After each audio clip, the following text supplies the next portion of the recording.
नमस्कार, ये आकाशवाणी शिमला है। अब आप राकेश शर्मा से कोविड-19 पर विशेष समाचार सुनिए। देश में कोरोना महामारी से अब तक 1,02,28,000 से अधिक लोग स्वस्थ हो चुके हैं। इसके साथ ही स्वस्थ होने की दर बढ़कर 96.66% हो गई है। पिछले 24 घंटों के दौरान कोविड-19 के 10,064 मरीजों की पुष्टि हुई है, जबकि 17,400 से अधिक लोग संक्रमण से मुक्त हुए हैं। ठीक होने वालों की संख्या मौजूदा सक्रिय मामलों का 50 गुना से भी अधिक है। देश में मौजूदा समय में सक्रिय मामलों की संख्या करीब 2 लाख है, जो कुल संक्रमित मामलों का केवल 1.9% है। इनमें से लगभग 60% मरीज अब होम आइसोलेशन में हैं और उनमें संक्रमण के बहुत हल्के लक्षण हैं। स्वास्थ्य मंत्रालय ने बताया कि देश भर में कोविड से स्वस्थ होने वालों की दर लगातार बेहतर हो रही है।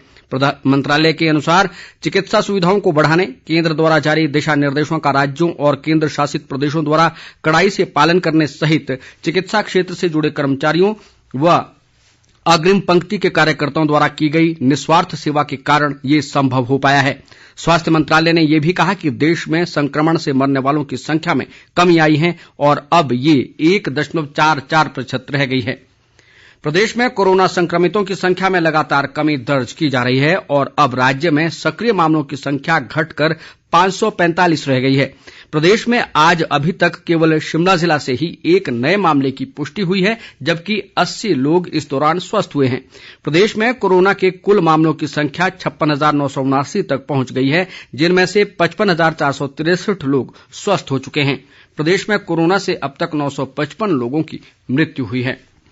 प्रधानमंत्री नरेंद्र मोदी ने श्रीलंका के राष्ट्रपति गोताबाया राजपक्षे को आश्वासन दिया है कि भारत कोविड-19 महामारी के साथ सामूहिक रूप से लड़ने में पड़ोसी देशों को प्राथमिकता देने की नीति जारी रखेगा। प्रधानमंत्री टीकाकरण अभियान की शुरुआत पर पड़ोसी देशों से आए शुभकामना संदेशों का जवाब दे रहे थे।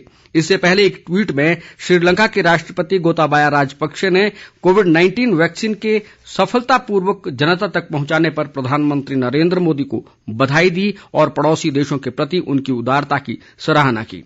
मालदीव के प्रधानमंत्री इब्राहिम सोलिह के शुभकामना संदेश का उत्तर देते हुए प्रधानमंत्री ने कहा कि भारतीय वैज्ञानिकों और स्वास्थ्यकर्मी योद्धाओं ने अपने दायित्वों का पालन किया है और भारत में बनी वैक्सीन से न केवल हमारे देश की जनता को मदद मिलेगी, बल्कि संपूर्ण मानवता को कोविड-19 से मुक्ति मिलेगी।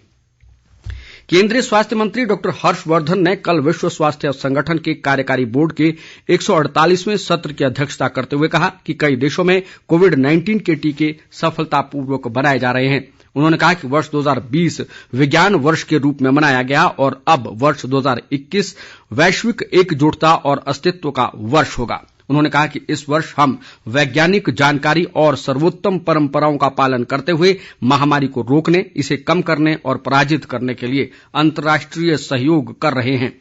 स्वास्थ्य मंत्री ने कहा कि कोविड टीकों की सफलताएं आशा जगाने वाली हैं और हमें कोविड टीकों का उचित और समान वितरण सुनिश्चित करना होगा। केंद्रीय स्वास्थ्य मंत्रालय ने कहा है कि 25 राज्यों और केंद्र शासित प्रदेशों में कोविड-19 टीकाकरण के कुल 7,704 सत्र आयोजित किए गए हैं। टीकाकरण के तीसरे दिन कल 1,48,266 लोगों को टीका लगाया गया। अपर स्वास्थ्य सचिव डॉक्टर मनोहर अगनानी ने कहा कि 3 दिन में कुल 3,81,305 लोगों को टीका लगाया जा चुका है। उन्होंने बताया कि इन 3 दिनों में कुल 580 एडवर्स इवेंट फॉलोइंग इम्यूनाइजेशन यानी AIFI बताए गए हैं, जिनमें से 7 को अस्पताल में भर्ती कराना पड़ा। उन्होंने बताया कि दिल्ली में 3 लोग अस्पताल में भर्ती हुए, जिनमें से 2 लोगों को छुट्टी दे दी गई, जबकि 1 को निजी अस्पताल में रखा गया है। पिछले 24 घंटों में देश में 7,09,000 से अधिक कोविड नमूनों की जांच की गई। अब तक करीब 18,78,00,000 नमूनों की जांच की जा चुकी है। केंद्र सरकार और भारतीय आयुर्विज्ञान अनुसंधान परिषद ने देश में कोविड जांच की क्षमता को लगातार बढ़ाया है और अब ये प्रतिदिन 15 लाख जांच के स्तर पर पहुंच गई है।